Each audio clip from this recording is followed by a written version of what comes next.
lot of questions come during consultation. Doctor, what can I eat after my full mouth implant surgery? I'm going to give you instructions, but I thought I'd just do a video on it. It might be helpful. And I can even use that video as my post-op. But anyway, video.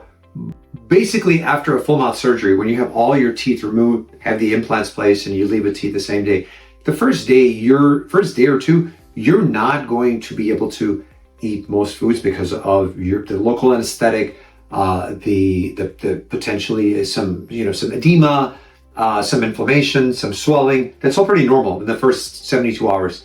So you're most likely you should have a protein shake, an ice cream, a smoothie, anything that's cold and or room temperature is going to be the best friend. And obviously you're going to ice your face, ice compresses, elevated head. That's all in our written post-op instruction. As time progresses with your first set of teeth, it may like a couple of days or a week or 2 months into it, I always tell the patients that if anything that you can use a fork with, so if you can, mashed potatoes or rice or sweet potato, scrambled eggs, if you can use your fork to cut into it and eat it, yes, you can eat that with your surgery day teeth, your first set of teeth, surgery day teeth, the healing teeth, whatever you want. There's different words for it. After the implants are fully integrated, and then when we put the zirconia stronger set on, yes, then if you have to use a knife to cut through a steak, or if you use a knife to cut through some harder food, yes, then you can only eat it with zirconia teeth. But if the test is, if you can take a fork and you can just cut through that, then you should be able to eat it with your first set of teeth for the first few months, okay? Now, I know that in the past, patients have gotten their teeth and the first set of teeth and they're chewing pizza, they're traveling, they're going to France, they're going here, which is great. We're so happy.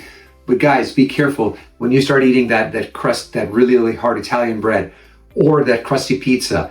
And we get a call, I'm in France, I chipped my tooth. It happens, guys. So take that night guard with you. And then when you come back, let us take care of it. The temporary teeth can chip, can break because they're temporary and they're made out of acrylic. And then the zirconia teeth, once after 3 months are fully done and you heal, and when we put them, then yes, then you can take your knife and then you can cut into that steak. You can cut into harder foods like green leafy vegetables, something really, really hard that you've been avoiding, especially an apple.